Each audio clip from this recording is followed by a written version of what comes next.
data back is lots of data. Yeah, fucking goofball. So, but you send you send bazillions of photons out, and you get 1 in a million back. Guess what? Bazillions. How many zeros is bazillions? Bazillions, a whole lot, way more than you can understand.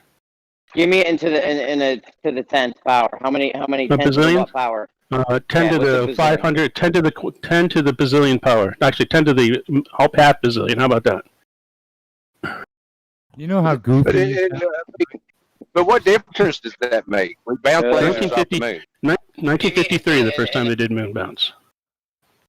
There. How about that? How many photons did they send out? Bazillion? Moon bounce, it's radio waves. So you can say. How many radio waves? We're live again, FYI. But it's not what was sent out. It's the fact that we get them back. I know, but these guys don't seem to understand that. Yeah. Yeah, we say we're back up. So anyway, so you can determine the distance to the moon yourself. Yeah, we're back up. No, you can't. Yes, you can. I just told you how. Anymore. Okay, so how do you do it? Let's run through each step. You get a ham radio license. Okay, got a ham radio license. Yeah, get a ham radio set and the proper antennas, and you fire a signal. You fire a radio wave at the moon. So I have one antenna, or is it like a satellite antenna? What is it? You need a couple of antennas, a couple Jaegers. Couple in a row. And so I send them on the ground. I send them on the ground, and I send out an electromagnetic frequency pulse, right? Right. And then that pulse comes back, and then I go boom. That's how far the moon is, right? Yeah, you time it. It's like you find out it's like 2.5 seconds away. Yeah. Show me your formula. Show me all your calculations, what they do. Oh, I'm not going to show you math. You guys don't understand math. Because you don't know fucking shit. No, I know shit. You don't understand math. I'm not going to explain math. No, this is not the place to explain math. This is definitely Discord. You're an idiot. You're an idiot. You don't. You never showed me math when I asked for math. Why should I show you math? It's a very simple calculation. This is your claim. You're full of shit. But what is I'm not full of shit. What does the calculation mean? It happens. It's done. So the calculation. What do you want calculation? So you've constructed a machine based on what you think is happening, and then you get a signal back one based on what you think is happening. It all comes from presuppositional position. No, if you want. What are the errors with? Then you come at another explanation. I aim a radio wave at the moon. I time, and it's 2.5 seconds between the time. What are the errors with the Doppler effect, gentlemen? Dude, do you know what a radar is? In a radio wave? What's the errors with the Doppler effect? I would say, what does the Doppler effect have to do with this? So you're not bouncing signals off of anything and receiving them back, no, right? Bouncing at the moon. You're coming back 2.5 seconds later. That's how the Doppler effect works, right? You're sending out a signal and bouncing back, right? No, the Doppler effect has to do with the shift. And there is a slight shift. That's why it comes back warbling, yes. Radar works off of the Doppler effect. It's the same. Some radar, it depends on the radar. Speed radar, yes. You guys are fucking retards, man. You're a retard. No, you don't understand radar. Different kinds of radar. Again, radar works off of the Doppler effect. And is radar just like light, I suppose? So guess, tell me what the error in Doppler effect is. What's the issue with Doppler effect, boys? What difference does it make? He's just trying to throw shit. He's trying to throw shit against the screen until he finds something that sticks. You're full of shit. In fact, they did this in 1953 before the moon. But you guys are right, before they put reflectors on the moon. Before then, they did. No, 1953. That's what they say. 1948. 48? Okay, so 5 years. I'm sorry. This one says 1953.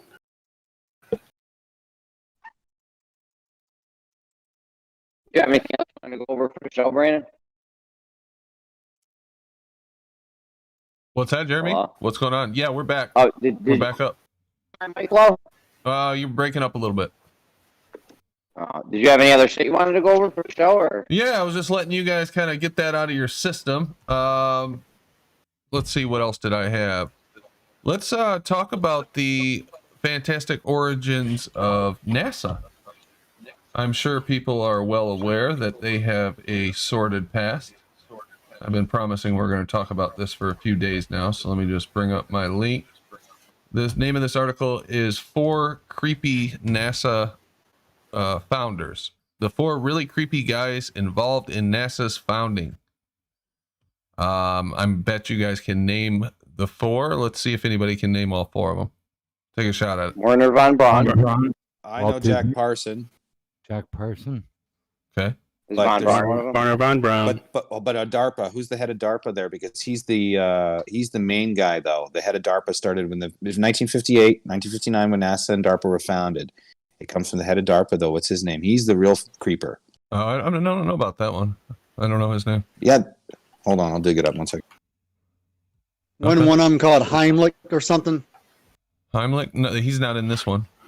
But sounds like you guys know some other creepers who were at NASA too. So Werner von Braun obviously was a Nazi, but Globers will tell you he was a good Nazi. He was in charge of a slave camp. Yeah.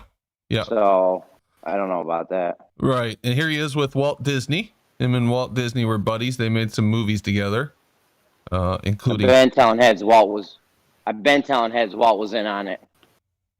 Yeah, there are lots of people who think that Walt Disney was caught up in some stuff. He was definitely one of the centerpieces of the propaganda game, that's for sure. Yeah. This is Werner von Braun, the inventor of the Saturn V rocket used in the Apollo 11 mission, was a German scientist. He came at Project Paperclip. Everybody probably knows what that is, but that was when the US and the USSR split the German scientists and kind of, brain trust of the Nazis between us two. I think 1,600 of them, if I remember correctly, came to the United States, and about similar amount, if not more, went to the USSR. And here it says numbers, about 2,600 civilians were killed by V-2 ballistic rockets, which Werner von Braun was responsible for developing. Where'd you post this, please? What? I heard Where did you post this, please? Oh shit, I should share my screen for you guys, huh? I will post a link. I heard that Von Braun used to fake rockets in order to get more funding. I've seen that too. Yeah, I saw a short clip on it, and it kind of showed him talking about how they put on a show for Hitler. Yeah. Because Hitler's logistics were all over the place. He would just fund whatever he thought was a good idea or whatever. Right. Yeah. You showed him something shiny and he was impressed. Then you were getting your funding. If he wasn't impressed, then you weren't getting your funding. Yeah. Exactly. The second one is. Go ahead. Go ahead, Howard. No, I mean, if just imagine that you possess a desirable talent, and under the direction of a murderous psycho leader, and you could either perform your talent or you could inhale some stinky gas. I guess you would probably try to be on the same team with him, I guess. Really? The he was just doing his job thing? That's what you're gonna go for? Well, no, yeah, I try to avoid that because I feel very strongly about that as well. But that has to be an aspect of, there were many people under Hitler that hated where they were, I mean, in reality, that knew that they were doing bad things, but I don't know. I just have trouble reconciling all of that, Yeah, they sure didn't publicize it. From what I understand, Werner von Braun was kind of a national hero, and they really didn't talk about this too much until after his death. And then it was big news. A little before my time, but that's what I understand. I think he died in the 80s, if I remember correctly, 70s or 80s. It was mentioned before that. It just wasn't a big deal because everybody knew there was still the space race was going on, and the Soviets were the news. Right. The second person is Lyndon B. Johnson. I thought this was kind of interesting because I wasn't aware that he was involved too much with NASA. But as a senator, he was involved in the creation and establishment of the Senate Special Committee on Space and Aeronautics, which set out to establish national space agencies. Did you see his speech when he talked about controlling the weather? No, he did a speech in front of a grad class talking about how in the future, and this was done in 1950. I think the speech is in 1950 something. I think. This is years ago I seen him, but it's this guy here talking about, they're going to plan to control the weather for the person who controls the weather will control the power, right? That's kind of his speech. As of right now, you can order a day if you have a wedding or some event, and you want there to be a day with no rain. You can order that. I think it costs about $100,000. Yeah, you have to pay me $100,000, Jeremy. I guarantee you good weather. Well, check the web. There's websites out there that offer this service. They got a math for that, Jeremy? The math? Yeah, please send me $100,000. I guarantee you weather will be good on the day. Yeah, here's one. Company offers rain-free wedding days for £100,000. There you go. A luxury holiday company is offering to use geoengineering to guarantee fair weather and clear skies for a starting price tag of $100K. Yeah, it's not even like this is I don't understand how us saying that they're manipulating the weather is still a conspiracy theory. Yeah, right. It's not. They're doing it right in the open in public. We know that they're doing it. I would assume they're doing much more than just this, but we know they're controlling the weather. Wait, could you make it rain on an enemy's wedding? Does that work too? Of course. That'd be dope. That'd be dope. Yeah. And if they could do that, then what is natural? Tsunamis. All you need is a garden hose. Hurricanes. Like, when does it stop? Exactly. That's what I said. They're probably doing more than just this. They made it rain rain-free on day. the Ho Chi Minh Trail with a couple of ounces of silver nitrate in solution. And this after the monsoon season. They seeded these clouds, little clouds offshore, and they rolled in and they washed out the Ho Chi Minh Trail. That was They might weather be putting warfare. some towers out there, putting some harmful radiation. And that was way back when. Weather controlled, rain controlled by a few little chemicals. In Alberta, Canada, farmers are paid to have these little silver iodide rockets. And Weather Canada, the Weather Bureau, will radio them and tell them to send up a rocket when they're out in their field, because there's a storm cloud moving overhead, and that helps to seed out the rain and have it not develop tornadoes and stuff. And they're paid for every little rocket they launch. So yeah, they are using and have been for decades chemicals. And I wouldn't doubt that they're control doing the more weather. than just. I wouldn't doubt that they're doing more than just rain. Somebody just mentioned earthquakes, hurricanes. If you want something to happen, they're doing crazy. What is it, DARPA? They're using the whole weather radar network to control the weather. That's where everywhere. That's what I'm saying, Jeremy. Could you just say, "Oh, I'm sure it's only weather"? Like, when does it stop? If they have the ability to control it, even such so that they have a website already, like, it's a commercial thing. Like, come on, man. Like, do you really think like scientists just all of a sudden discover something and they just stop, right? Habits and things that people are passionate only tends to get more deeper and deeper and deeper. So if they already got to that amount to being able to control is it a stretch to say that they could provoke maybe tsunamis if they wanted to? Is it a stretch to say yes, that? it's a stretch. I stretch. bet you they've tried it. I bet you they've tried to do it though. Paid NASA shill. If there's a It's a possibility, huge stretch to go from seeding rain clouds to making tsunamis and earthquakes. I'm sorry. We didn't say earthquakes, bud. Someone said earthquakes. No, just weather control. You don't think they've tried to create earthquakes to harness that power? Paid NASA show. They've tried. It doesn't work very well. You think they tell us if they could do it? Because you know, because you're on the inside of these guys. Yeah, I'm on the inside. I'm a paid NASA show. How would you know that? How would you know what private corporations do? How would you know that exactly? A private corporation? How would you know what anyone's doing? How would you know what Are you one of those guys DARPA's that knows secret what's happening? projects are? But you know it. You know it's happening, right? Are you one of those guys that knows what's happening inside every building on Earth? Yeah, you know it's Well, but you know it's happening, right, Jeremy? No, I'm asking you if you know. You're acting like you know. Well, you said that it's happening. I'm just saying that someone asks, is it a huge stretch to go from seeding clouds to tsunamis and hurricanes? The answer is yes. It's a huge stretch to go from there.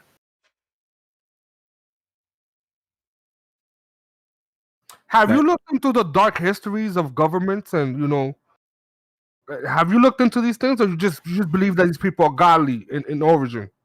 Well, I was just gonna say that's why they pay him the big bucks. That's why I pay me the big bucks. That's right. Do you think that there's any is there any conspiracy that you believe in? Any conspiracy theories? Paid NASA shill? Just out of curiosity. Actually, no, I'm not a huge conspiracy guy. I think that you guys are out to lunch, which is one reason why I come in here. Can we go back to NASA though? I mean, are you going to get to the fact that NASA really isn't that new? That it was started as NACA in 1915 or something? I don't know if we're going to get that deep into it, but one more thing about this. Here it is. This involves flying through clouds in an airplane and lacing them with a compound called silver iodide. Silver iodide acts as a freezing nuclide, a key component in the formation of precipitation. Water vapor molecules collide with it and turn into ice crystals and fall to the earth. So essentially they're going up there and sounds like making contrails, seeding the clouds and making it rain, right? Or making it clear, I guess. It seeds the rain and makes it rain. Yes, it's called cloud seeding. It's not new technology, actually. Right. Okay, so that's that. It's not what you'd call weather control at all, or weather modification. It's cloud seeding. Let's get it straight. It's not weather control. It's not weather modification. Just a little harmless weather or cloud seeding. That's all. So 1891. 1891 is when they started cloud seeding? Yep. So all this time, 130 years, and they can't do anything more than that? It's not new. It's not new, that's all. So you don't think And they haven't advanced this at all since then? Yeah. Moved on to bigger and better things. Oh, what if we could wipe out an army with a hurricane? What if we could create a tornado anywhere we wanted in the world? Yeah, they got something. You know they do. All right, anyway, as a senator, Lyndon B. Johnson was involved in the creation, blah, blah, blah. Well, it is difficult to believe a man with the middle name Baines would not be some kind of deviant. Lyndon B. Johnson, whose rap name was Little BJ? What the hell is going on here? Was quite proud of his manhood, so much so that he demanded that the presidential shower have one shower head aimed directly at the presidential nozzle, if you know what I mean. What the hell? He was kind of a strange dude. Are you pranking us right now? No, this is real. Johnson was a strange dude, man. He was too. Yeah, you ever heard those tapes of him talking to his tailor about what side he hangs on, and he would go to the bathroom and make his cabinet like sit there while he took a shit. Yeah, he was a strange dude, no doubt about it. I swear to God, you never heard that stuff. It's hilarious. He had the typical text. He had the typical Texan. Mine's bigger than yours mentality. Yeah, he was something. That's weird. L. Ron Hubbard. You may have heard of him. The founder of Scientology. He was an author, created Dianetics. Oh yeah. He liked boys and battleships. He bought a decommissioned aircraft carrier and tried to get it national statehood, avoid taxes, all this stuff. Got raided by the FBI by air and stuff. You got to admire his ingenuity, I suppose. He had his own country.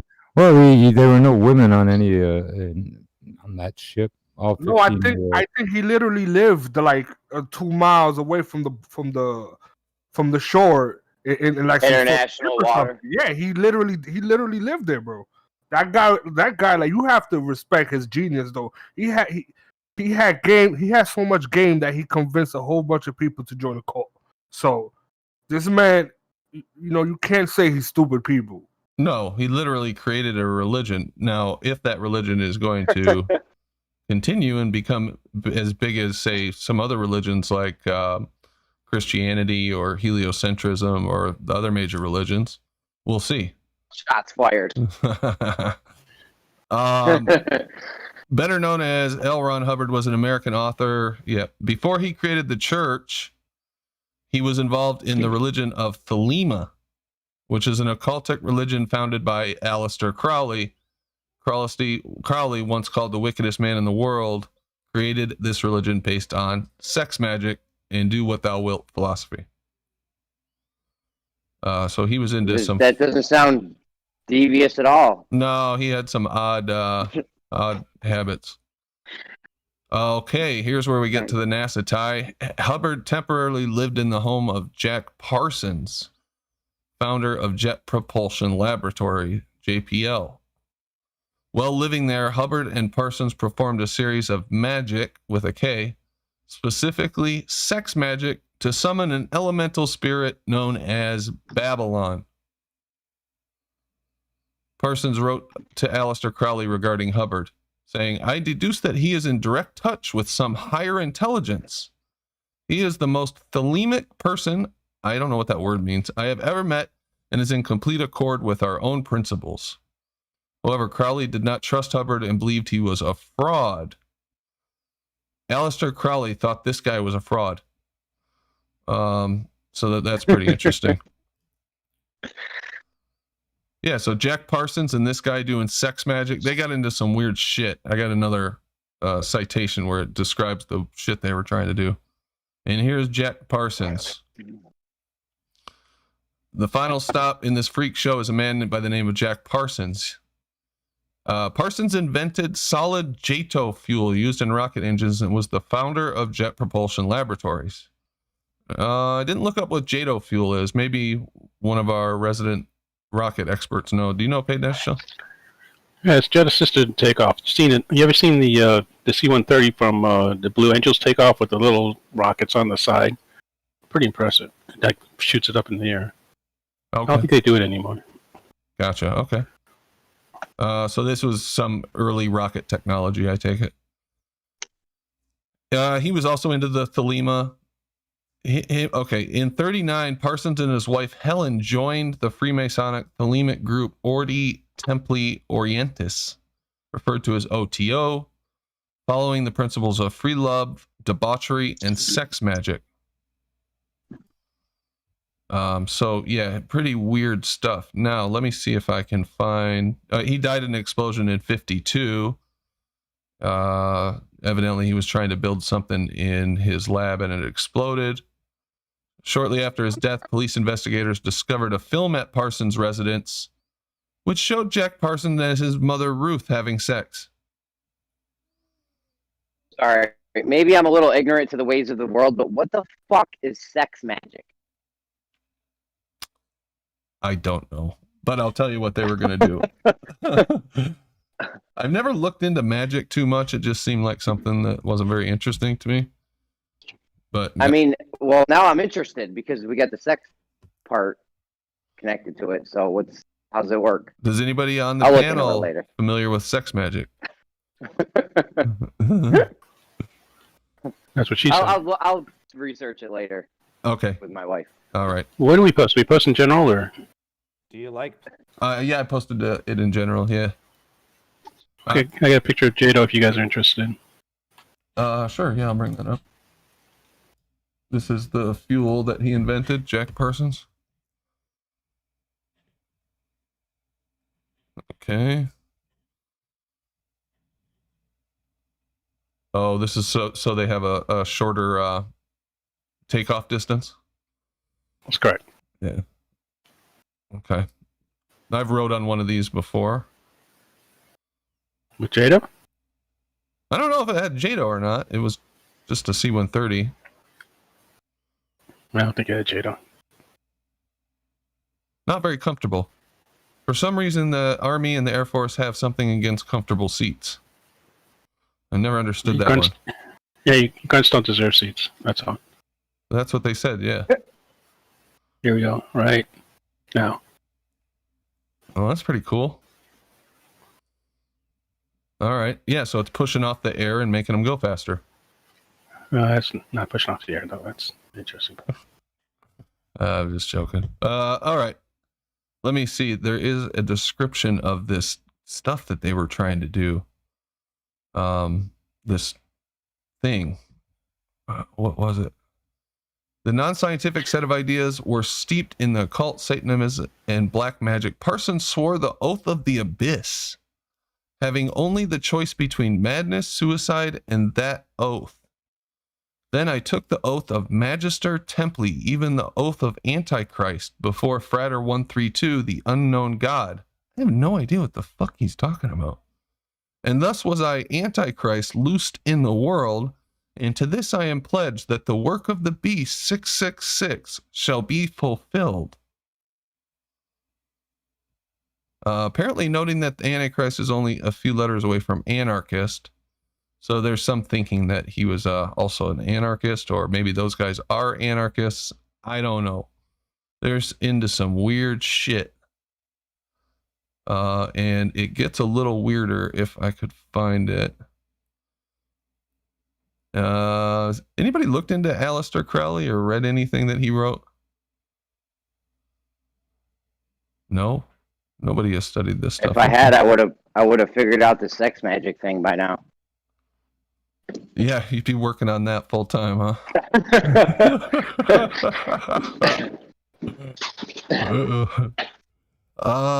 Anyway, I can't find it right off the bat, but these guys were trying to create the Antichrist somehow. Let's see if I can find it. I'm sure there's a joke about sex magic and wands somewhere, but I can't quite come up with it. Chili Peppers give you a good title, Blood Sugar Sex Magic. They have the, if you look at Red Hot Chili Peppers logo, that is a cult symbol regarding blood sugar sex magic. Okay. I found it. Crowley biographers have written that Parsons and Hubbard practiced sex magic. As the biographers tell it, a robed Hubbard chanted incantations while Parson and his wife-to-be Cameron engaged in sexual intercourse intended to produce a child with superior intellect and powers. So L. Ron Hubbard is chanting, and Parsons and his fiancée are doing it. So he's like cheerleading them on. The ceremony was said to span 11 consecutive nights. So they were doing this for 11 nights in a row. Hubbard and Parsons finally had a falling out over a sailboat sales venture, of all things. That's what they had a falling out over. That ended in a court dispute. What's interesting is Hubbard goes on to try to distance himself from Parsons.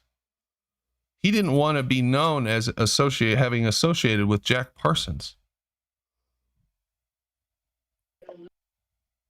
So yeah, that's a little bit of the founding of NASA and some of the people that were involved in it. That wasn't a strange story at all. No, just happens to be these weird characters floating around. You know, the founding of NASA, right? Sex magic and yeah, that wasn't weird. The origins though, like of Druidism and I don't know if I'm saying that correctly, and stuff like that. So it's not original. They're not like inventing shit, right? Aleister Crowley may have come up with a book, and then Anton LaVey came up with a book too. I think was it both of them? Who wrote the Satanist book? Was it Aleister Crowley or Anton LaVey? Oh, I don't know. Oh. Anyway, I wanted to interject with Caligula. Have you guys heard of Caligula? It's a Roman emperor. Caligula. I've heard of him. Yeah, I've heard of him. So those practices of like sex magic and weird shit and god worship and semen and blood drinking, all that stuff.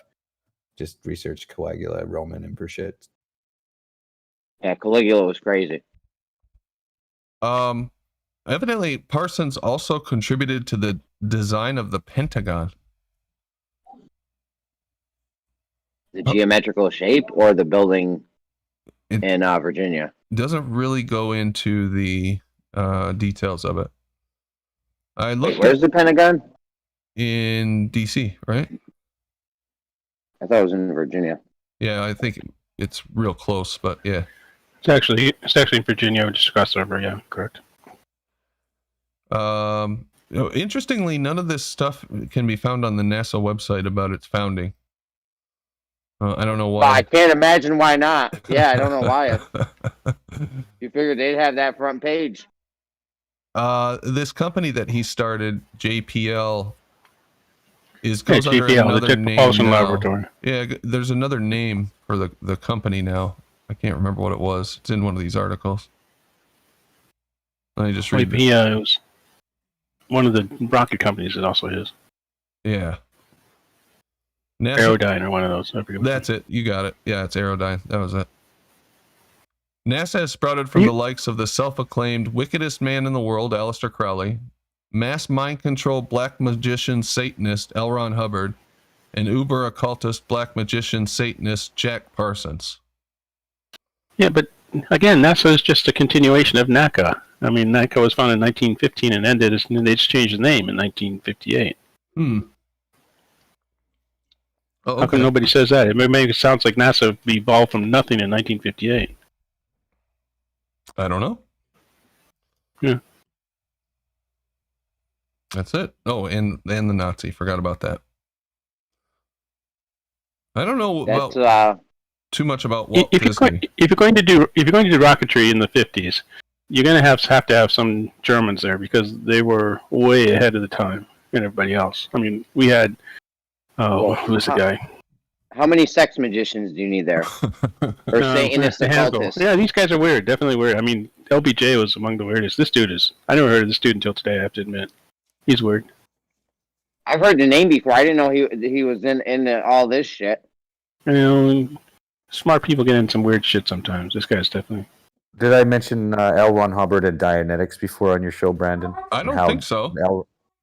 So L. Ron Hubbard developed his Dianetics, which seemed to lend credibility to his thesis in the scientific community. His thesis was any patient or human being under surgery, if you were to talk about the surgery during operation, it would enter in the subconscious mind of the human and therefore affect the result of the surgery. So supposedly Dianetics was used in scenarios as, through operations, and classic example is two people undergoing the same operation.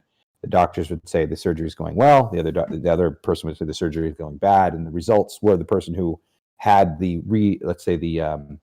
reinforcement, if you will, or what do you call it when it's reinforcing? I guess it's reinforcing. The positive. Yeah, positive reinforcement.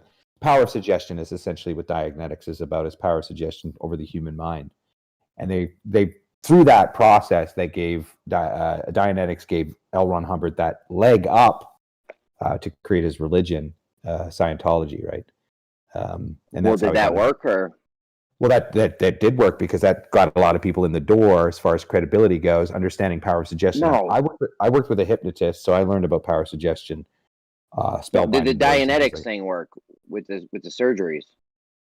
Yeah. So basically, during the surgery, the patient. This is when I read the book years ago, Dianetics. They said that the person that was given the power of suggestion of positive reinforcement, the surgery looked good. You're going to heal faster. That person subconscious, because they're under the knife, right?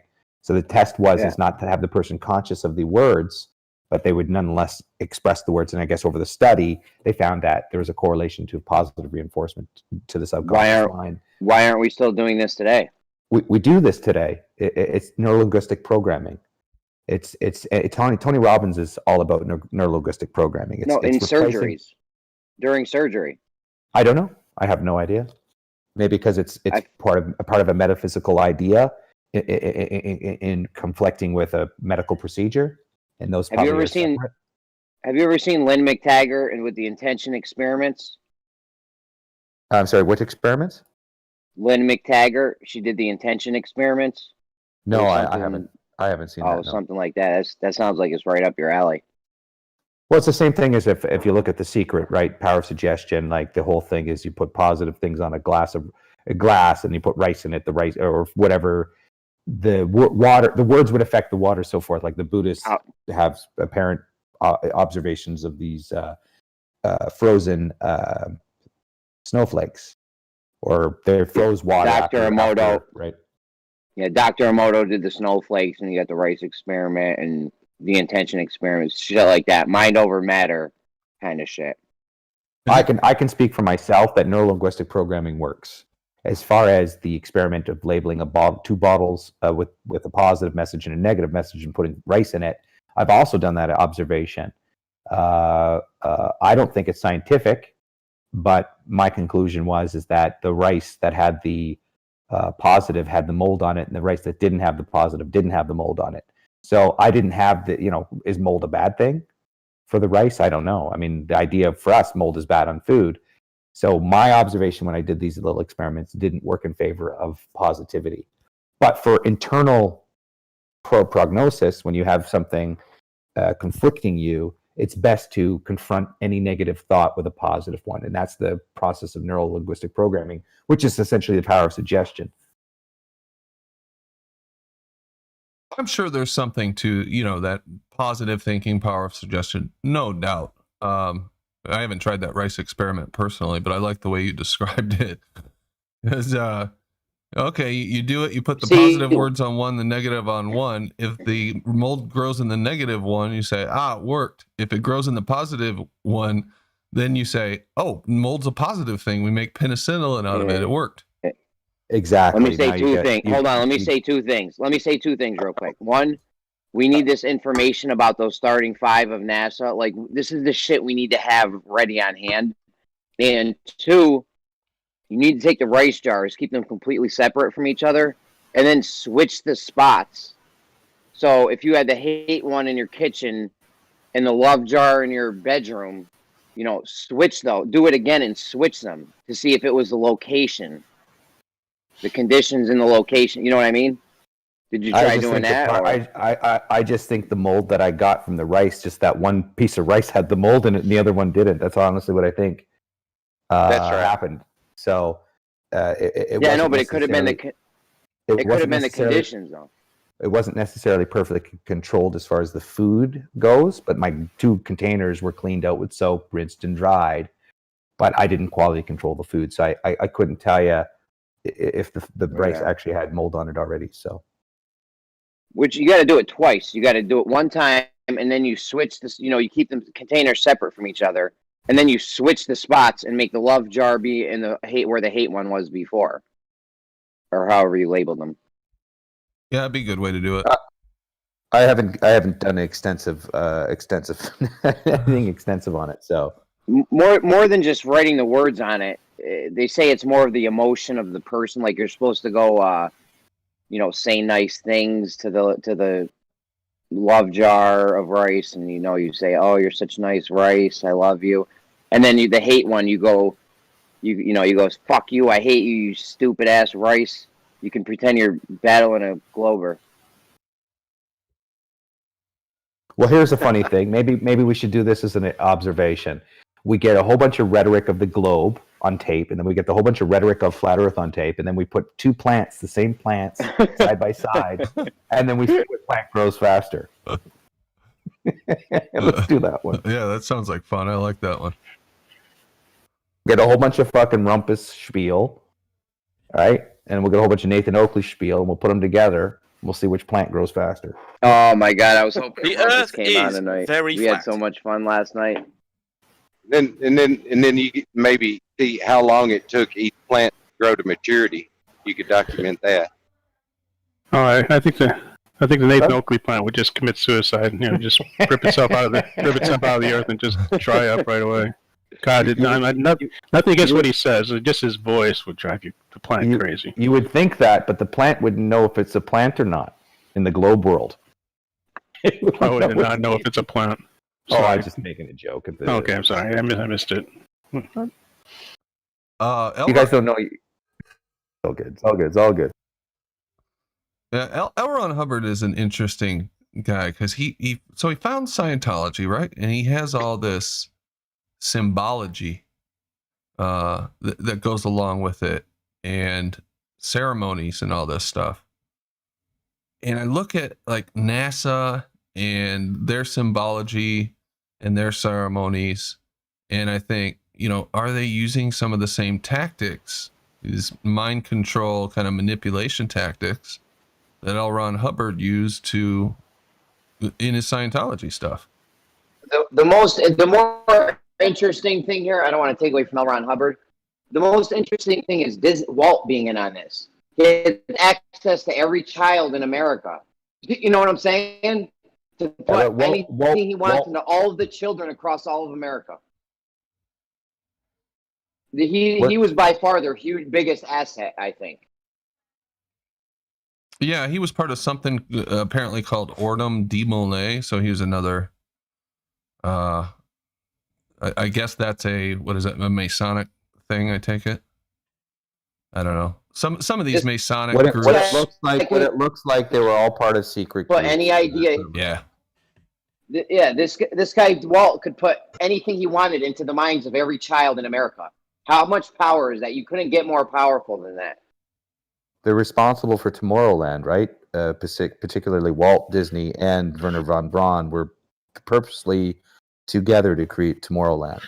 Well, in the 50s and that, people thought the future would be a good thing, More people think the future is going to be a bad thing. Back in the 50s, everyone thought the future was going to be good and positive and flying happy cars, you got it, yep. But you know what happened? Communism came in, right? And back then, even McCarthyism was an issue in, what's his presidency? Not Lyndon B, but Eisenhower, right? So you had a youth in the 50s that their main pride and joy was an automobile. And to further that space thing, they took all the automobiles and turned them into little space rockets, right? All the fixtures, all the fittings on it was all space orientated. Yeah, there's a whole era of positivity that we don't see anymore. So, I mean, you don't see it anymore because nobody kids nowadays can't afford to drive too, right? They can't afford to buy a house. Back then, there was no worry about affordability. It was work and you get it. Now it's you work, you won't get it because you can't afford it, no matter how hard you work. So when you've presented youth with that obstacle, driving a car is really all they do look forward to. As where in the 50s, it was a brand new thing, right? Nobody had driver's license back then. I think it was a permit, and in fact, nobody wore seatbelts. And I think kids were dying left, right, and center on the highway because of this. There was actually an advocate group trying to prevent teenagers from owning cars and driving at this point. So it's kind of like we're reversed from the 50s, because now you have the whole point of getting rid of cars and going electric and and then autonomous. So they're pushing the agenda that you won't drive anymore. They'll have this autonomy, right? So it's 180% of what's going on in the 50s. Except for the communism returned. That's the only similarity, is the McCarthyism, not McCarthyism, but communism is returning. Like this whole thing of the starting five of NASA, this is some good shit to show people that are new into this. Like, look who started this whole thing. Look at these weirdos.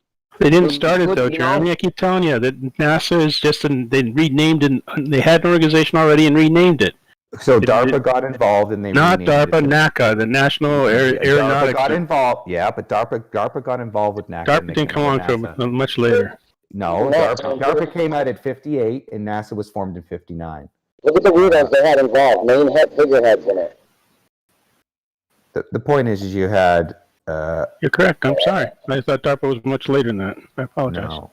It's all good, dude. I've been researching this shit for a few years now. Yeah, what I'm saying is that NASA is not like, they didn't just invent it in 1958.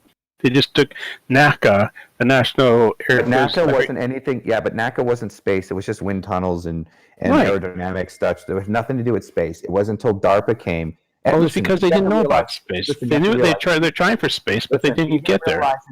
In school, even the curriculum did not pertain to any of this stuff that we have now. It didn't really hit the books until the 60s, late 50s. Why is that? Because there was no written literature on it. It was Jules Verne's Storytell Time and Arthur C. Clarke written bullshit. But as far as the math goes and the quantification goes, of all that stuff, that didn't hit the textbooks of school curriculum until the 60s. I know, but you guys make it sound like some evil thing was bred in 1958 and it's never seen before. It's only 70 years old, all the shit that's been happening, bro. It's not that long. Like I said, NACA was around since 1915, so it's not like it's 1920. Okay, 1920, 1922. They did some things, but 1920, not 1915.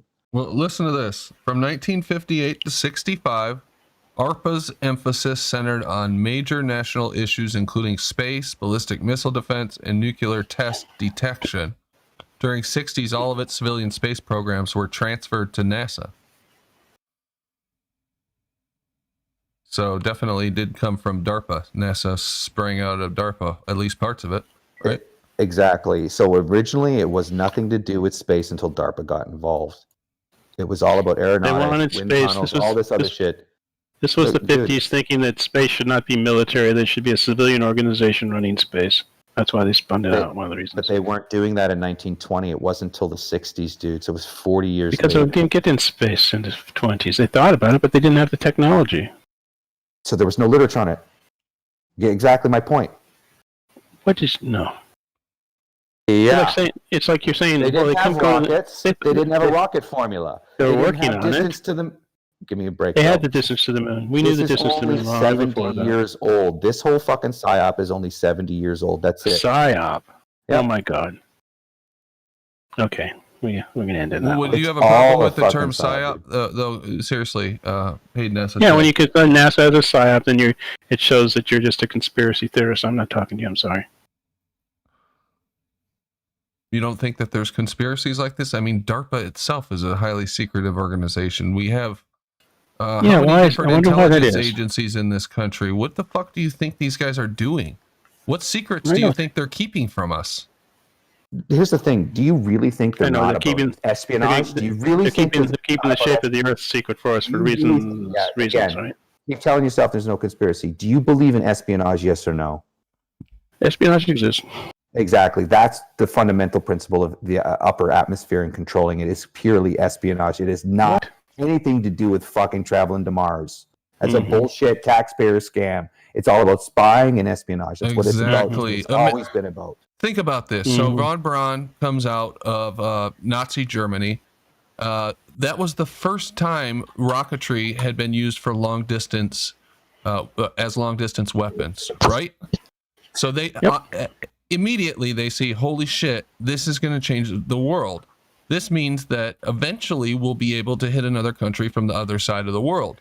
All of a sudden, anything to do with the upper atmosphere, rocketry, aeronautics, period, becomes highly sensitive, highly classified information, defense strategic at the highest level. I'm absolutely positive of that.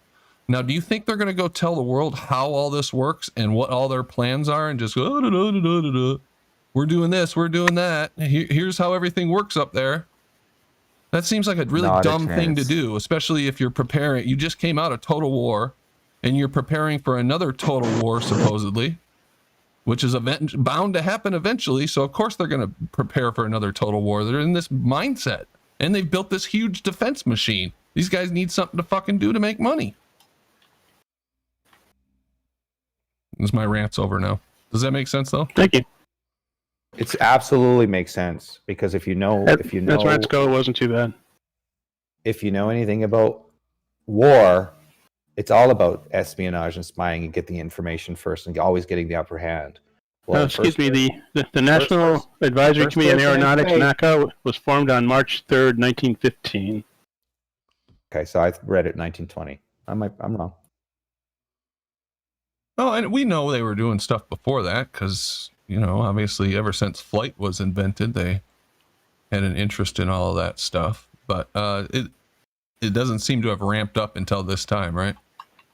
Well, here's the thing, Brandon. In 1948 was the first time they broke 48,000 feet.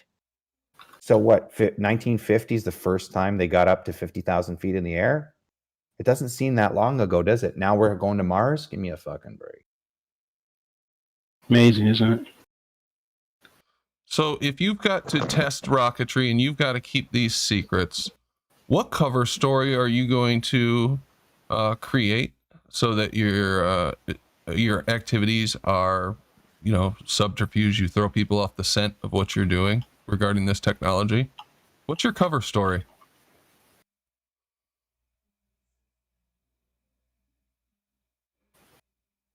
I don't know. We're trying to go to the moon. Sounds like a good one to me. We want to build and test intercontinental ballistic missiles. We can't just do it out in the open. That'll scare the shit out of people. And our enemy will obviously see everything that we're doing. Why don't we say we're going to the fucking moon and then we can test them right out in the open? Just an idea. Did you know they initially wanted to build a missile base on the moon for this reason? And they actually had a plan for it and all this stuff, and then they bailed last minute. Yeah, because it didn't work very well. It's too far away. Oh, but they wanted to have a missile moon base. But why didn't it work? They stopped with the missile moon base for the missile satellite, the missile space station. Closer. Yeah. Not as much warning. Sounds like another reason to tax a citizen. We need a moon base for missile protection. Sounds like a reason to tax somebody. You get all these coincidences once again too. They're just developing rockets. They've got these Nazi scientists, these greatest minds, and what are they working on? Going to the moon to pick up some rocks? That's what they're going to put their best minds on? That's what they're going to mobilize the country to do? Wait a sec. They didn't have to do that. Apparently, they had to do is to go down to Antarctica, and they could find pieces of the moon that fell off there. I was just going to say that. I talked to them in GEMS, and they say these rocks in Antarctica that we find in Antarctica, they are moon rocks. So we could have just went down there. How do we know they're moon rocks? You don't know they're fucking moon rocks, We dipshit. compare them to the rocks we got on the moon, and we know they're moon rocks. You never Thank went to the moon. Yes, You we got did. the rocks. You got the same rock in the Antarctica, and same you said, place these in are your moon rocks. place where you're No, at. we went to the moon. Same Sorry. rock. I've met 3 of the guys that went to the moon. Go tell You met 3 other guys that went to the moon at 8 billion people, huh? Paid 3 of the NASA, guys that went to the moon. paid NASA And show. then he's on a flat Earth channel. We found moon rocks on Earth, and we matched them to the moon rocks we got on the moon. We found moon rocks on Earth. Yeah, that's how we know. Just think about that, dude. It's like Well, those so it makes the sense to them. seashells on Mars in the photos. This makes sense to them, Brandon. If you want it to We make found sense, rocks in it can make Antarctica. sense. We found rocks in Antarctica. That's how we know they're fucking moon rocks. I don't know. That's a lot of pills to swallow. It's a lot of things to go, oh, yep, okay, everything's fine. Everything's fine. The world's fine. We're doing all this great stuff. Nothing's wrong. Nothing's wrong. No coincidences. It's all makes plausible sense, and just put your head in the sand. Well, see, Why don't you just come up with Jim? I'm sorry, I interrupted someone. Well, on the moon rock thing, and it is fantastical. Y'all don't laugh and go off, but think about the theory of how the moon to be planetary impact. It wouldn't be so far fetched to think that we find rocks on the planet that would match that of the. Yeah, you've heard the theory on why this is supposed to have happened. Why there's supposed to be moon rocks on Earth. That's just a thought. I wouldn't see that it would be a stretch to find a rock of the same material as they brought back from. Well, isn't the story is the moon used to be part of the Earth and then it got chipped off or something? Yeah, it was an impact by a small planet, and that was the moon is the result of the debris that was blown off, coalescing. Yeah. So the moon rock. So what? So the moon rocks are really Earth rocks. See, isn't that a law, a thermodynamics violation law? Doesn't it have to be in order to get disorder? You can't be in. That's not a thermodynamic violation. Sorry. You sure? Doesn't it have to be in order to get disorder? So how do we differentiate if the fucking moon's made up of rocks that was once on Earth? How do we differentiate between the moon rocks and the Earth rocks? That's a very good question, Jeremy. Why don't you research it for a while? You don't have the answers? You're supposed to be I top can't. NASA show. I'm not. You think I can tell you that over Discord in a couple of minutes? There must be a process that they'll come a microscope, Bunsen burners. What do they do? I'm picturing lab coats with eye goggles and Bunsen burners and shit. Some microscopes. A little bit of a robot. What's up? I'll use robot in just a hair. You can tell by the minerals inside them. The moon is made up of different stuff. It's very much lighter than the Earth because all the light stuff got blown up. It's from the rock. The moon is from the Earth. But it's not a representative sample of Earth. What? It's not a representative sample of Earth. It's a much lighter stuff. Your theory is that it slammed into the Earth, separated, and then congealed into a ball, right? That's correct. So how did you determine the difference between Earth material and moon material? How do you know the part of Earth is not on the moon and the moon's part on the Earth? How do you determine the difference? It's the same thing. According to them, I don't know why there's even a difference. It has to They do say with the moon- composition. The composition of the moon is much different than the composition of the Earth. The moon used to be part of the Earth, and then it got But it's not a blasted off. representative sample of the Earth. Come on. Oh, You it's not a understand this? representative, but it's part of it. But it's not. Was a part of it, but it's not the sample of it. But isn't part a sample? It's not like you took a chunk of the Earth and suddenly put, and got it. Am I making myself unclear here? Sounds pretty retarded, bro. Are you making No, fun it's not of it? You retarded. haven't Sorry. said anything. Yeah, it extremely is. Okay, here we go. Yeah, since you guys don't understand me talking about it, I'm not rumpus, I'll admit. Well, no, it's just you can call me incredulous if you want, but a planet slamming into Earth, breaking apart, and then congealing. It's just so crazy, man. Well, if you have a better theory, then go ahead and put one out. What do we need this story for? Why do we need to make up a story for how it got there? Because people always ask, how did the moon Do come? you have a scientific theory of how this happened? Me? No. Anyway, is there a scientific theory of how this happened? Yeah, you pretty much stated it. Okay, let's hear what's the hypothesis? Oh, and don't start QE-ing me. I'm not going to play your game. In order to have a theory, you need a hypothesis. So what is it? Well, don't get into this. I'm not going to play your game. You don't Sorry. have one because it's. I don't play your bullshit. QE You don't game. have one. No, it's not a game. It's called science, and you No, don't it's have not. it. It's called It's what you pseudoscience. think science is. It's called pseudoscience. It's called what you think science is. Pseudoscience, bitch. Nope, sorry, not.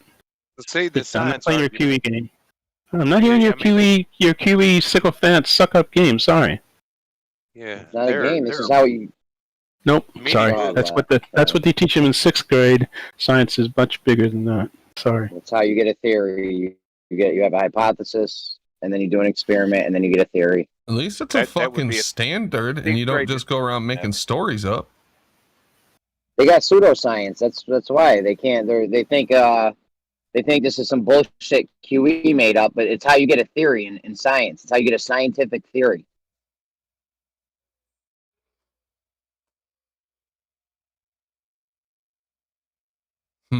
Anyway, yeah, the whole story about how the moon was created is just super fantastical. But whatever. If you guys seriously, if you have something better, then go ahead and let me know, and I'll listen to it. You don't have anything. All you have is a story. It's not a story. It explains You got quite a fairy tale, Dr. Seuss Mother Goose fairy tale story. Whatever whatever. If you think so, that's fine. I mean, I've given up talking to you, Jeremy. I really have. You want me to make a story up? Sure, go ahead and publish it and see how far you get. He already has. It's called the Flat Earth. Make one up now. I mean, might as well. It'll have The just as much moon is validity. made out of blue cheese. The moon is made up of blue cheese. How Okay. about that? All right. So I don't know which one is true between that and the impact theory, because Well, the impact neither of theory them have has a any- whole lot more science behind it than blue cheese. In fact, we've been to the moon and it's not made of blue cheese. So You have a hypothesis? again, I'm not playing your Kiwi game. You don't know what It's science not a is when you game. start playing the Kiwi game. You You don't even know how science. I think we established this one. Oh no, I know how science works. You don't know how science works. You know how they teach kids in the 6th grade how science works, but that's very different than science. Did you guys ever hear the clip QE put out of him versus NASA Shell? It's clear NASA Shell does not have no clue what science is. I know what science is. Yeah, Kiwi won. I will admit, Kiwi won that debate. He's a very good pigeon chess player. QE is one of the most scientifically illiterate people I've ever heard. There we go. Who said that? He really is. That's absurd. Guys, if QE is a pigeon chess player, does that make you a pigeon? No, Kiwi's the pigeon. Oh, I'm certain that you're the pigeon. No, Listen, Kiwi's the reason pigeon. why do you think we're asking you for a hypothesis? Just out of curiosity. It has nothing to do with QE. Why are we asking you for a hypothesis? Is it Because then you're going to start getting. Then you're going to start getting into what were your variables? How did you do it? And we're going to come in. And then we're going to come in with did you actually get a prototype planet 2/3 the size of the Earth to slam into the Earth? And how do you know that? Hold on. But how are you supposed to hypothesize then? You have to observe something, and then you have to ask the why. No, you don't have to really observe something. This is all. You don't really have to observe something. Okay, so I'm glad you brought that up. Copernicus did not have Copernicus never had a telescope. He didn't actually observe anything except for what he saw with his human eye. This was amazing. They got it right, huh? 40. So So Wait, what he wait a minute. what He did did do- observe. He did observe it quite a lot, as a matter of He fact. didn't use a telescope. So what? You can observe with your eye. That's yeah. He didn't have telescopes back Okay, then. so he didn't observe with his eye. So what did he do, guys? What did he do? He observed something and then he asked why. Why does it Well, move? what happened was two balls bounced Or how off does each it- other, and then a third ball was created. I mean, that's a good Doing- story. Hold on, guys. Leo's trying to get some nonsense out. Let's hear it, Leo. Yeah. go ahead. I've read the first half of Copernicus' book on the heavens. He used 40 years of observations, and he didn't even want to publish his book. And near the end of his life, a friend convinced him to let him publish it, and it was published after his death. He wasn't done with his observations. He wanted to be thorough with his observations, and even after 40 years, he wasn't convinced that he was thorough enough. In Good his point. Principia, what is the velocity rotation of the Earth? Wait, Principia has nothing to do with Copernicus. Oh, sorry, but not Principia. Sorry, Copernicus is what was the rotation of the Earth in his observation? He wasn't talking about the rotation of the Earth. He has mathematical quantifications of Ptolemy, and that's what I understand. He reverse engineered Ptolemy's work, dude. So, what was the calculation? You read the book? Are you just stating? No. You don't know? What I have come across is the calculations, not the entire book. Some of the Hey, you things. can go download it. You can go download it from Google. Yeah, so I'm asking you, what were the calculations for the rotation of the Earth? You're saying that he didn't have any. Anything about the rotation of the Earth and what I read. Oh, okay. So where does the heliocentric model get its rotation from then? If you're observing something. I'm not playing this game with you. In Copernicus's day, derailment. they thought that the sun was in the center of the universe. We know today that that's not true. What? The heliocentric model that Copernicus believed in, or was taught, was that the sun was in the center of the universe. Today, our heliocentric model has shown that to be wrong. It's not in the center of the universe. But we don't believe in the same model exactly that Copernicus did. Wait, are you sure you're saying this correctly? So you're saying the sun is not at the center of the universe? Correct. Yeah, okay. The Earth is at the center of the universe. They believed the sun was at the center of the universe. No, they did not. They believed that the Earth. They believed that the Earth was at the center of the universe, but no. Again, Have you read the book? What the hell are you talking about, dude? Copernicus reverse engineered Ptolemy. Have you read Copernicus' book? So I looked at the calculations in his book, dude. I don't care. Have you read his graphs, his geometry and shit. The I point don't is, care. Have you read his book? I didn't read all of his stuff. No. You don't know. You're just Okay, so claiming he stuff didn't you don't know. So wait a second. Just to clarify, what don't I know? You're claiming stuff that you don't know. Again, what don't I know? Be specific. Again, be specific. It's hard to tell what you don't know because you don't know so much. It's hard to list it all. What am I incorrect about? But you won't listen. In Copernicus's book, he states clearly that he believed that the sun was in the center of the universe and that the planets revolved around the sun. We do not believe that today, so we don't believe in Copernicus's model of the heliocentrism. I'm glad you know that it's just a belief, Leo. So listen, as flat earthers, this is the adherence we take on. We don't believe the sun is at the center, as where Copernicus is. And neither do we in the globe model today. So what's your point? Okay, so you're saying that the sun has a tail and it's moving through space, then? The sun is moving through space. Okay, so it's not the center where all the planets rotate around. That's the sun is not in the center. That's what I'm saying. Okay, so the background. The sun is not in the center. There's a difference. What do you think of the background radiation noise results of the Planck? Okay, so what is the axis of evil to you? God damn. name. And that's They're all. not even listening. Are you listening? I asked you a direct question. Now all three of you spoke up and ad hommed me or just deflected. Try again. I didn't ad hom you. Try again. Big guys. Big smart guys. Try again. Do you believe the data? Read the book before. Again, I'm asking for your interpretation of the axis of evil because it's not my data. It's your guys' data. So again, You're claiming stuff. I don't care. I don't care. Again, it's not an argument. Try again, big guys. Come on, tough guys. I'm not ad homing you. I'm Come using on, big tough guys. argument What's the against axis of evil mean to you? Until you read Question. his book, you cannot claim to know what Copernicus knew. Again, I didn't have to. I just could watch the Principle movie, and it would clearly tell me what it is. So again, Son Genis did a documentary. Shut the fuck up. At the end of the day, tell Watched the me. movie. Yeah, I watched Son Genis do a documentary, so I'm a dumbass for watching a documentary. Yeah. Okay, but try another. Try another argument. Try another. You're not buff, bud. You're not buff at all. It's pathetic. You jumped in and you spoke up exactly perfect timing because you know you're full of shit. But try again. Tell us about the documentary. Yeah. It's a simple catch-all for anybody who wants to understand the heliocentric model versus geocentrism and the argument, the comedy of errors in astrophysics, if you will, and how your shit is not working at any level.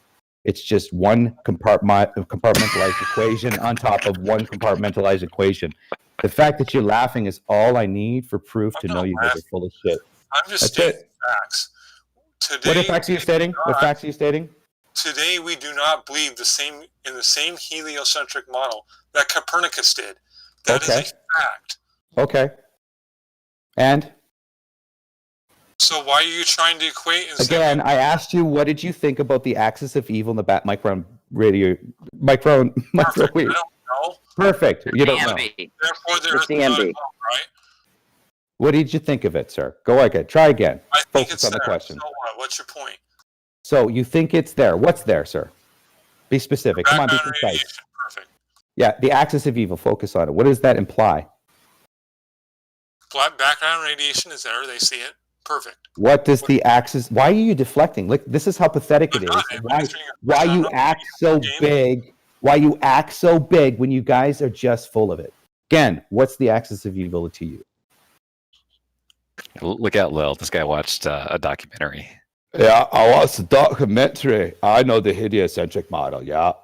Go ahead, bud. Try another one. Go ahead. I stated clearly.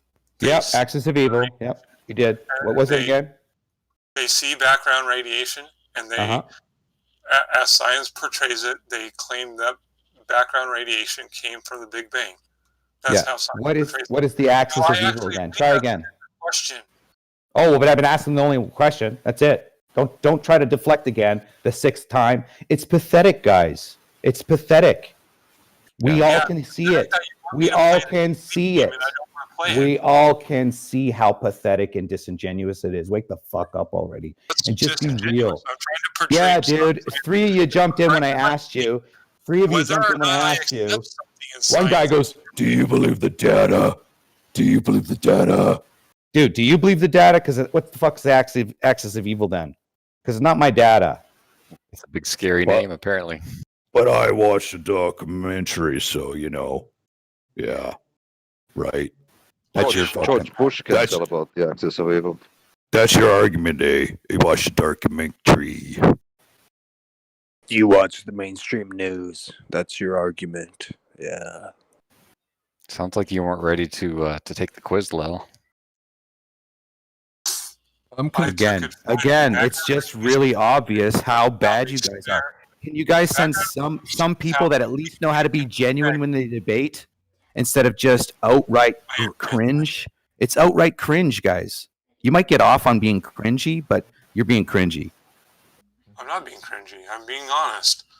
You're being 1,000 plus cringe, man. If there was a meme and you guys all faces were on it, it would say cringe. Because that's exactly how you guys are. If there was a meme with all your faces on it, it would say cringe. That's not an ad homage. You're attacking me and not the argument. Again, now you're deflecting. Again, would you like me to ask the question? You still haven't answered. Would you like me to ask you the question? You still haven't answered. The 7th time, 8th time? Not attacking the argument. Yeah. Again, you got to pass the jumped quiz in first, there. Mel. You jumped in, big guy. I don't have to pass any quiz. You jumped in, big guy. That's what you did. I don't you jumped have to in. pass any quiz. What's the axis of evil to you? What Fact does of it the mean? matter is that background radiation is what they claim they detect from the Big Bang. That's a fact. Yeah. Why don't you just tell us what the axis? Tell us what the axis of evil is. I'm not playing the QE game. I don't have to tell you that, and I don't What know QE any. game? Not I no was talking. QE, I this was is flat talking to earth data, dude. Why do I get I was talking to data. Data, tell us what the axis of evil is. So it appears that all the galaxies, if you will, are on cylindrical shelves pointed towards the center of us. The center of us? What does that mean? I don't know. I watched a documentary. What? CMB, doesn't it have I'm asking Earth? you a direct question. What does that mean? The cosmic microwave background. No, Are you I saying watched a cosmic documentary. Means. I don't know what that means. I don't know what it means. I don't know, sir. Officer, I don't know what it means. Way to deflect and I'm just a meme and you're just cringe. What are you guys arguing about? I'm kind of lost. Ask them a question. What is the disagreement? We don't. Nobody knows. We don't know. Hey, wait a second. Here's the thing. Does anybody know the question I asked? Yeah, you asked what what's the axis of evil? Was. Yeah. Direct question about what does the center of Brandon, you gotta get like a kid's soundtrack, like little kids when they cheer, and you yay and they clap. You have to get that, dude. You have to get listened that. to exactly what you said. I'm asking you a direct question. What is the center of us mean? What the does that Earth even is mean? very flat. You tell me. I'm asking you the question. What No, does it I mean asked to you you? the question. I asked you originally the same fucking question I've asked. What does it mean to you? Now you're reversing it on Asking me. you a question. What is this? What does the Now center you're reversing it on me. So, guess what? I asked you. I'm still waiting for a reply, and I haven't got one. So let me know when you're ready. You asked me if I knew what the axis of evil was, and I said no. And you said it was a rotation around the center of us. No, that's not what I said. That's not what I said. Does anybody want to repeat back what I said? I said it clearly and concisely. The cosmic microwave background has us as the center of the universe. Essentially, that's the fundamental idea. No, but you did say the center of us. Want me to prove it? What I said is that there appears to be galaxies on cylindrical shelves pointed towards the center of us. That's what I said. What does the center of us mean? That's what I'm asking. You won't answer the question. If I look in a 360-degree circle, they're all pointing towards us. What does pointing towards us mean? Pointing towards who? The center of the universe? Imagine a circle of your... Let me ask you a question. Imagine a circle of your friends. No, I just asked you. Answer my question. Listen, imagine a circle of your friends, and they all are circled around you, but they have their backs to you. Are they pointing to the center of you? All the math calculates that we are the 0 point. Are pointing towards our planet. Is that what you're saying? Again, here's as simple as I can do for the audience, and I don't know why you're struggling. If you had a circle of friends circling you and their backs were to you, if their backs were turned to you and they were in a circle, would they be pointing to the center of you? The answer would be what? Are these cylindrical shelves pointing towards the center of the Earth that we live on? Yes or no? So that's what it appears. Nope. And that's what the axis. That's what the axis. That's not what it says at all. That's what the axis of evil implies. Yep. Not Earth. FED. The plane of our solar system. Yeah. Okay, bud. Two different things. Tell me what they are. Two different things. Giggle. Okay, hold on. Relax. Please tell me what those two different things are. Thank you. I literally just said it. Try again. I didn't hear you. I missed it. I apologize. Tell me. It's the plane of our solar system. It's the plane of our solar system is the axis of evil. Can you describe where the plane of our solar system sits and where Earth sits in that plane? I did not say the plane of our solar system is the axis of evil. No, I didn't say that either. I'm just repeating back exactly what you said. You literally just said it. I'm replying back what you said, not what I said. I'm saying the axis of evil is that all galaxies are sitting on cylindrical shelves pointed towards Earth. That's what I said. Well, that's Whether not you right. want to talk about a universal plane, Can I proof of that? center of us, center of Earth, whatever the case is. Can I the proof of point that? is they're pointed towards us. It's Yeah, not, all the it's not true. math, It's all just the factually math wrong. adds up. All the math. It's actually nothing you can prove. just an idea because it's an observation. So I have no scientific proof. I just observed some shit. That's what it is. So shut the fuck up.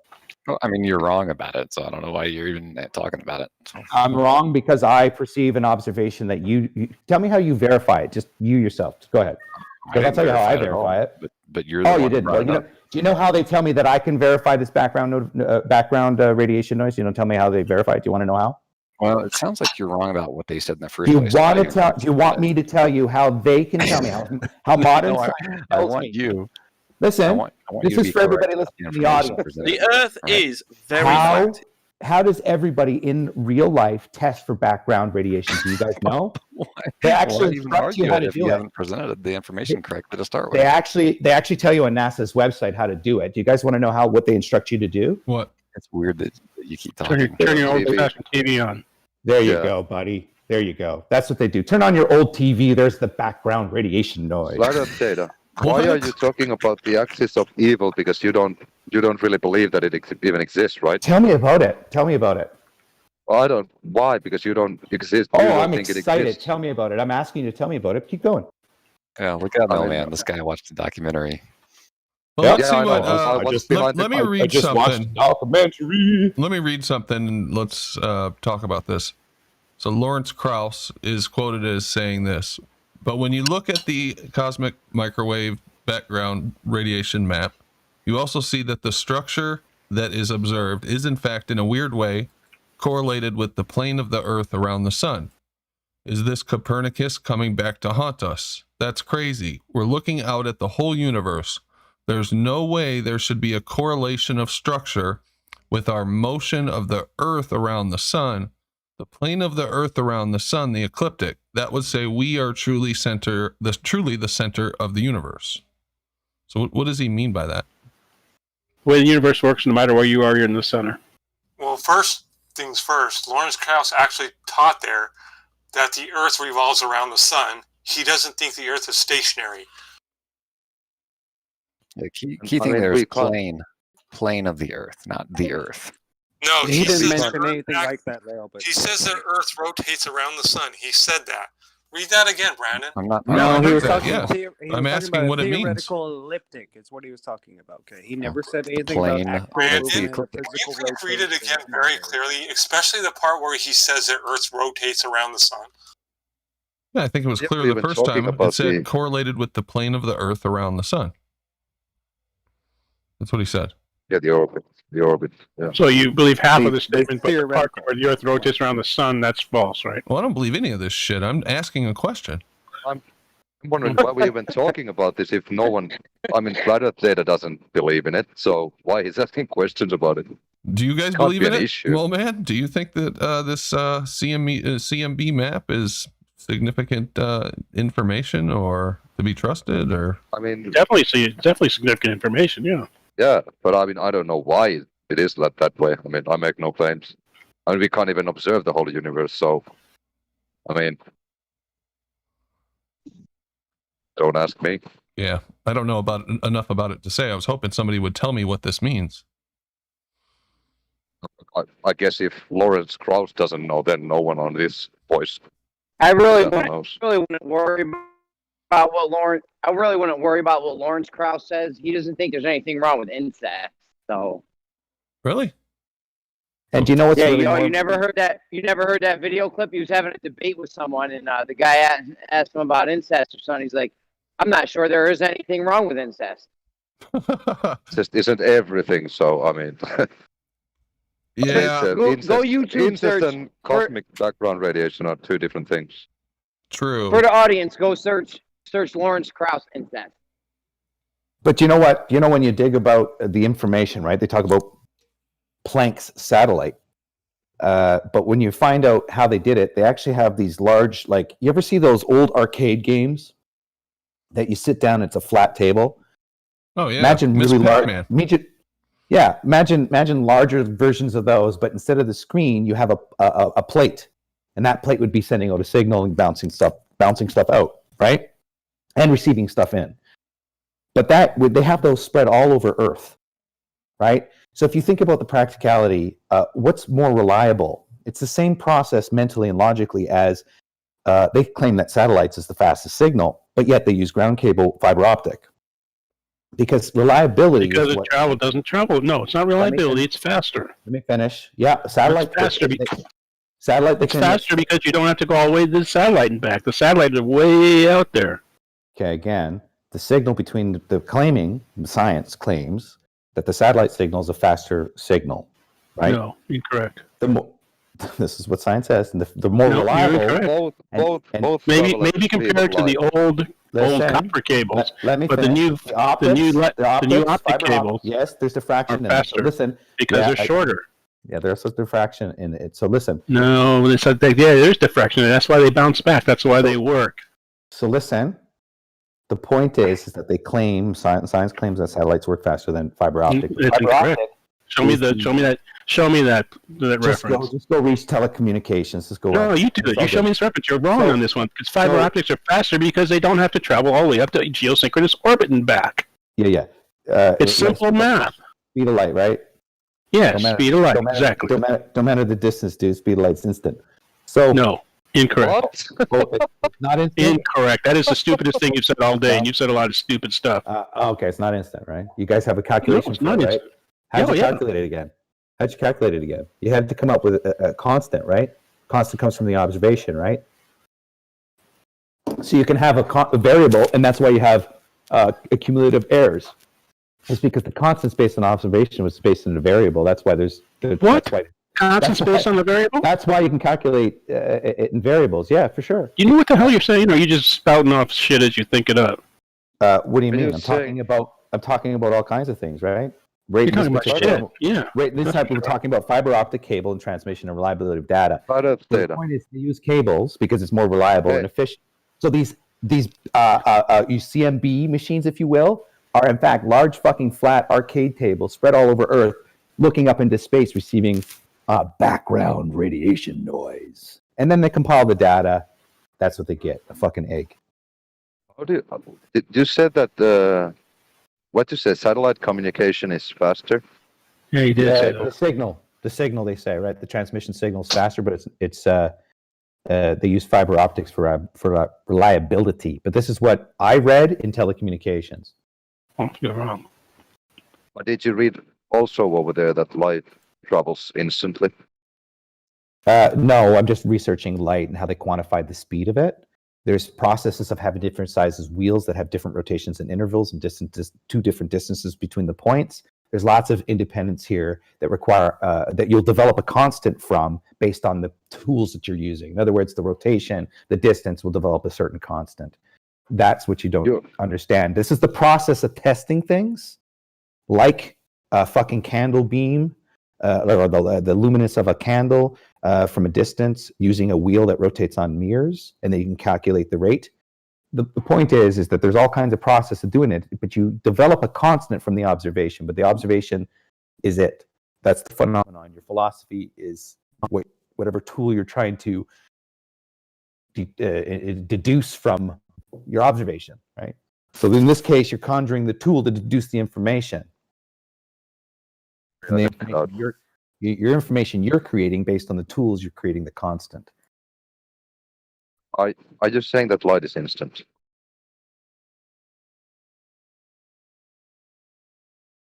It appears that way.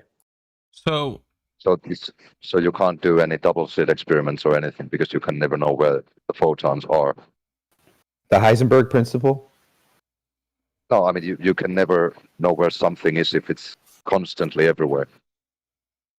The Heisenberg principle? It's not Heisenberg. Okay, so you're trying to say without the knower. Oh wait, never mind. No. I'm saying that you can shoot a light beam from point A to point B if it's instant.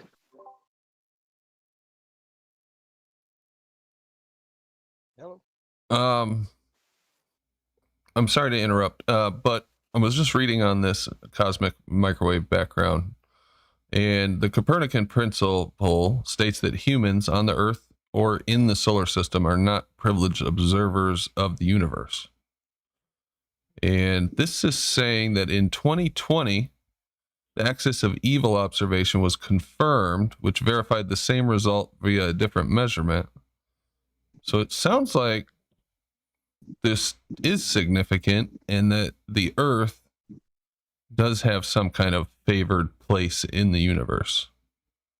But we can't stop it. We can't let that happen. That's what the CMB, they were up in arms. They were up in arms when the CMB data came out because it has us at the center. Yeah, but listen, guys, do you understand that they actually just have these machines on Earth pointed up, receiving this apparent signal, just like a fucking television you have, except for how they're translating the data, they're receiving the signal, do you understand?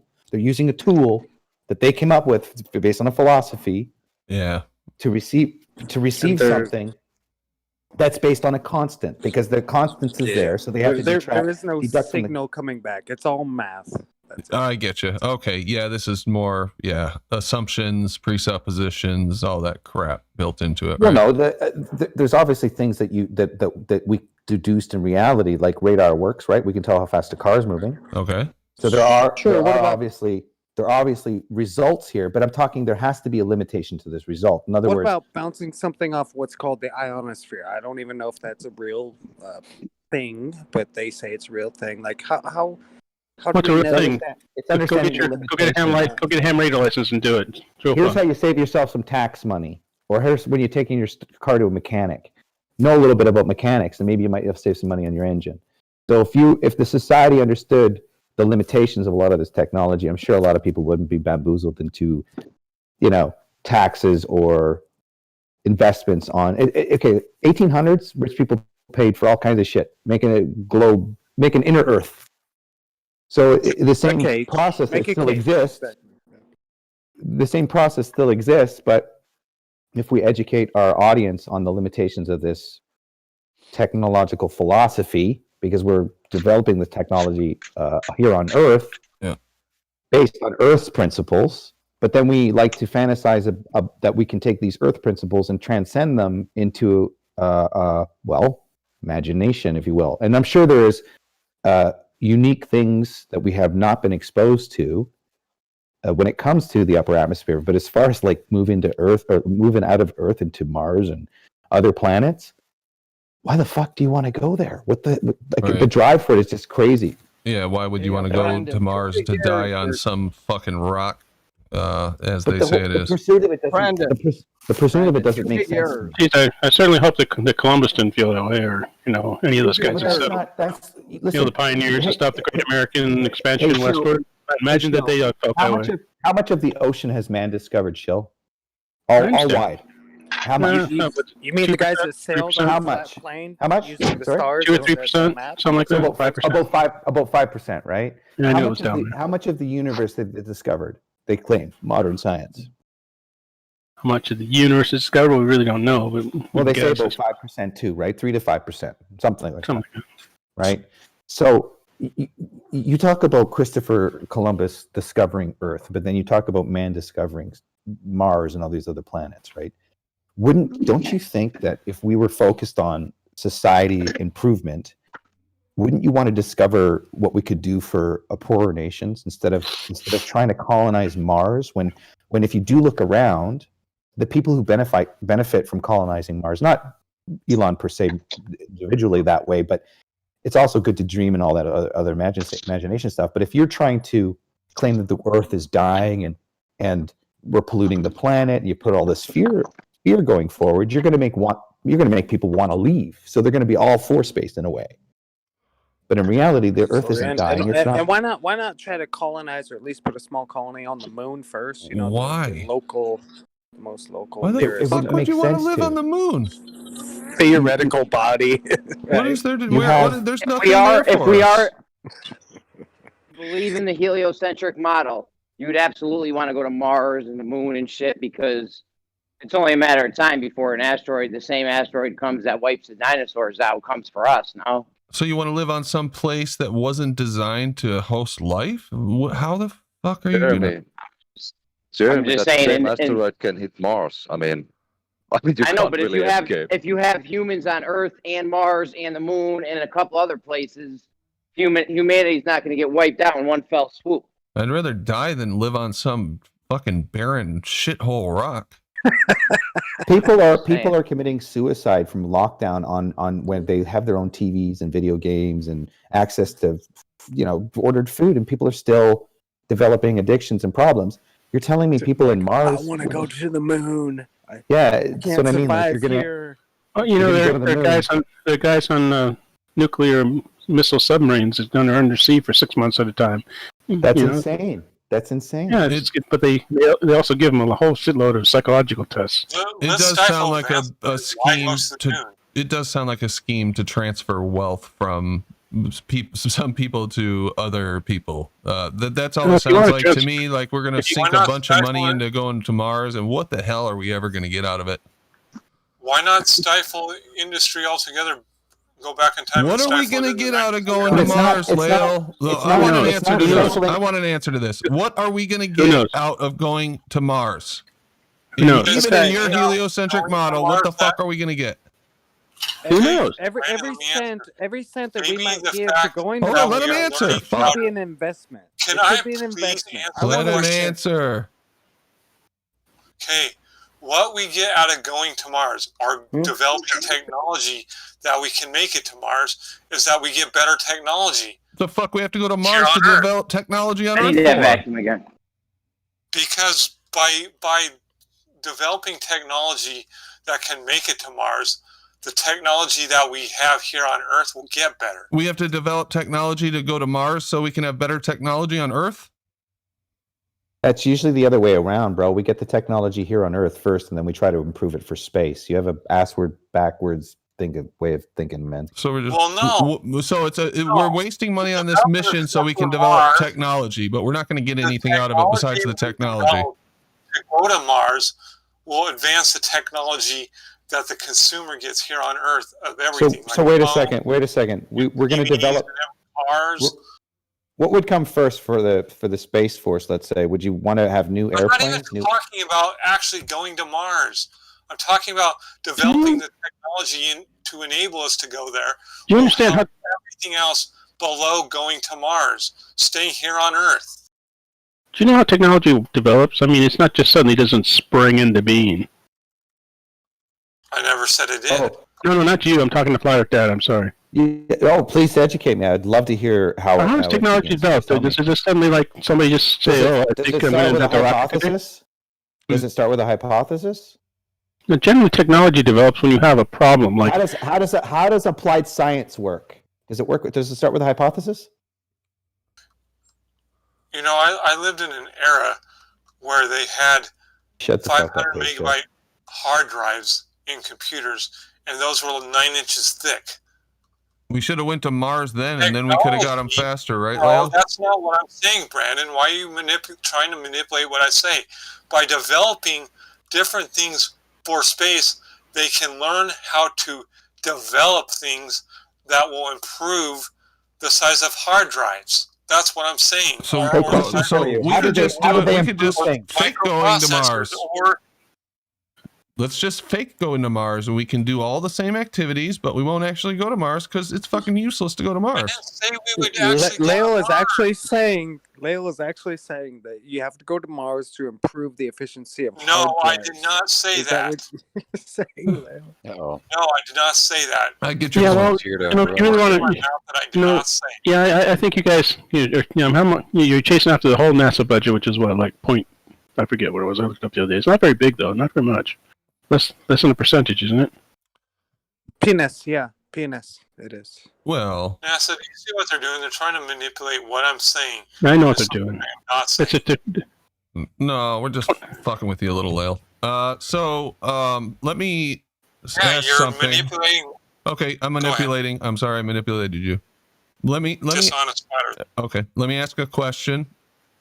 Why are the scientists so worried about this axis of evil and the results from these cosmic microwave background radiation observations. I don't think Why are they anybody- so concerned about this? And why are because they it's got- acting like it's a big deal? It's because it's got Earth. It has Earth in a very unique position. That's why they're worried, because we shouldn't be. No matter where you look at the cosmic data info, you'd be in the center of it because that's where you are. So it'd blow up the model. Exactly. Absolutely. They call it Doppler redshift, right? Is When that they're an looking exaggeration, out, if they're or looking out, if there's a signal coming out, right? What would it do, You know, Negator? What would be it's the all just math, it's ramifications all just of numbers. accepting this as legitimate observation? I mean, it would be a new understanding of the universe, but what it sounded like you're suggesting it would change something. I'm asking. Curious what I'm it would asking why they're so worried, because I see this language that they're using like this. There is no error that can lead to that. This is the universe we live in. This is our home. This is almost, it sounds like defeatist almost. Why are they so dramatic about this is our thing? home. It's like saying, "Oh, it is a globe." Because nothing I they mean- stack together is working. That's Wait. why they're having to change. Negator, They, why do you think they're using this kind of hyperbolic language and being so emotive about this? I mean, I don't think they are, and I don't know I don't know enough about it to tell you, but I don't think there's any groundbreaking changes to our understanding of the universe, aside from where things appear to be. So the top astrophysicists, which Brandon just quoted, you think, you don't look into that, you just kind of brush it off, or? Where's the problem? I don't know what the problem is. That's what I'm asking. What's the Yeah, problem? Why me is Lawrence neither. Cross saying that's crazy? Yeah, it's crazy, but where's the problem with it? Yeah. It's crazy because it has Earth in the center of the universe. No, not Earth. Yes, Earth. Yes, Earth, dude. Yes. No, it says the ecliptic. Earth's plane. It's Earth. If it meant Earth, they would have said Earth Earth. They plane. didn't say Earth. Yeah, Earth's plane. Yeah. Yeah, Okay, Earth's but plane and Earth are two different listen, things. Well, then where what is the Earth problem? at, Negator? When If it it's goes not Earth, in your what's the model, problem? where is Earth at? Is it on the plane of the ecliptic? If I said your house or your house's neighborhood, are those two different things? Well, if my house moved around my neighborhood, then what's the difference? If I'm asking for directions and I want to go to your house, then you wouldn't tell me the neighborhood you live in, would you? Can I please have the If reference my house to the moved quote around the you neighborhood, I would. Brandon, can I But that still please wouldn't have- get me to your house, though, right? It would if you knew where it was moving to. Can I please have the reference to the quote you just quoted, Brandon? It's in structure of it's the in universe? Wikipedia, Lil, but I'll put it in the chat. Yeah, the wiki also goes on to talk about the plane, what do you call it? The ecliptic. No, that's right. So It says describe- in a describe- weird way. There's describe another the strange event. language. In a weird way, correlated with the plane of the Earth around the sun, meaning where the Earth is. It's correlated with where the Earth is, right? No. If it meant Earth is at the center, it would have said Earth is at the center. Well, or it related says to Earth's correlated with location, but it the doesn't plane say of the Earth's Earth location. around the sun. Is That's where the Earth Yeah, is, it's with the Negator. axis of. Yeah, but it it's with explicitly the mentions axis the of- plane of the Earth. So if you want to know You where struggle, this thing is bro. centered on, You're struggling. You're the struggling. It's all good. You're verbiage struggling. says You're plane, literally right? going against documented evidence and conjuring up your If- own bullshit. It's crazy, someone dude, how says- fucking how much denial you're in. If someone says that they're gonna bomb my city, I don't know if it's gonna hit my house. But if they say they're gonna bomb my house, I would know that it hit my house. So there's a difference between the plane and the Earth. Maybe George can answer. George, why is this such a big deal? Oh, we're jumping topics again. No, I'm trying to Because, understand why it's such a Brandon, big this is deal. why. The result is, in the observation, it appears that all galaxies are on cylindrical shelves directly pointed towards Earth. No, Okay. Earth's plane. Two different things. Listen. Doesn't say this, Earth. this is a direct quote. This is a direct quote from the observation. Okay. All listen carefully. This is not me saying it. It's not Say coming from my listen mouth. again. It'll help me This is listen. regurgitating exactly from your science. It appears that all the galaxies are sitting on cylindrical shelves. Can you say that slower? Pointed directly at Earth. That's it. You can go laugh all you want. That's what they're Citation, saying. please. You're choking on it. Citation. Go ahead. Let's get a Go citation. look it up. Go look it up. Citation, please. Oh, that contradicts Go look it what Brandon told us Citation, a minute please. ago. Go look it up. All right. Citation. All right, guys. I get it. You guys don't want to say why this is a big deal. I got it. I don't think it's a big deal. I think we don't know. Why do you think it's a big deal? I don't know. That's why I'm asking it you. appears that no matter where you look, it's the same. So no matter where you were, it would look the same. We just happen to look at it from a certain vantage point, so it looks like it's the center. That's the best. So we're looking at it from Earth, so therefore it looks like Earth is the center. That's correct. How do you know it looks, if I was on Jupiter, that it would look like Jupiter's the center? Well, you're looking at something very, very far away, and the difference between here and Jupiter is very small, relative. But nobody did this experiment on Jupiter, I take it. That's correct. Because it did from the cosmic background is orbiting Earth, isn't it, Kobe? There's been you're 2 generations behind on this on the picture, but all right. Well, why don't we wrap it up, guys? Do final thoughts. It's getting a little bit late. I gotta help my daughter with her math homework. Yep, you heard that right. I am responsible for teaching her math. what grade is she in? 5th grade. Okay. You think I can handle it? I think you can handle it. All right. I don't know, Brandon. Oh yeah. Well, sometimes it does get a little tricky. I'll be honest. When she gets up in the 9th grade, Always you might remember. Always remember, Brandon. You don't understand. I know. That's what I wake up thinking every morning. I definitely hope her math is not geometry, Brandon. Oh, shit. Banned big time. We'll start off with Buff Fingers Negator. Final thoughts? I don't have anything to say. Okay. Flat Earth Data. I appreciate it though. Yeah. Thanks for allowing me to rant as usual, and good show. Thanks, Data. That's it. Travis. Hello. What up? Welcome to the show. Free of charge here on this channel. That's all I got to say. Okay. All right. I forgot all about that. It took me a minute to remember what you were referring to. Jeremy. Hey, Travis, we'll have to hear about your meeting with Sky Free. Yeah, we just got done having dinner. Cool. Jeremy. Show. I just want to say L. Ron Hubbard and all those motherfuckers he was rolling with are weirdos. Lawrence Krauss is a weirdo. Peyton Astle is a weirdo. Have a good night. Okay. Mailman. No? Mr. Sprague. Peyton Astle show. Hey, thank you, Jeremy. Although they were weirdos, they were really smart dudes. So I always love this place because I never know what we get into. I have to admit, I wasn't ready to hear about Copernicus and the cosmic background radiation and the moon formation all in a little bit of time. That was an interesting talk. Thanks a lot. Thank you. Aaron. Cheers, everybody. And Jeremy, dude, I don't know what it is about you, dude, but the questions you ask and your voice and your accent just cracks me the fuck up. So, cheers, man. That's awesome. Thanks, Aaron. Bob. Nope, Bob's been quiet. He must be busy. All right. Thanks, guys. Appreciate you joining the panel. It was a fun discussion. And we'll be back again tomorrow night. I'll be back in a little while. All right. Well, thanks, everybody. Again, sorry for the interruption in the middle of the show, but we went a little longer tonight to make up for it. And hopefully that was a one-time thing. They're doing some work down the street from my house, so I don't know what the hell's going on. Frustrating to say the least, but hopefully things will be cool tomorrow. And we'll see you then. We've got to talk about Wally.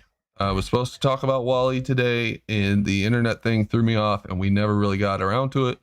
So we'll review his video and his cornucopia of excuses for satellites that clearly fall into clouds.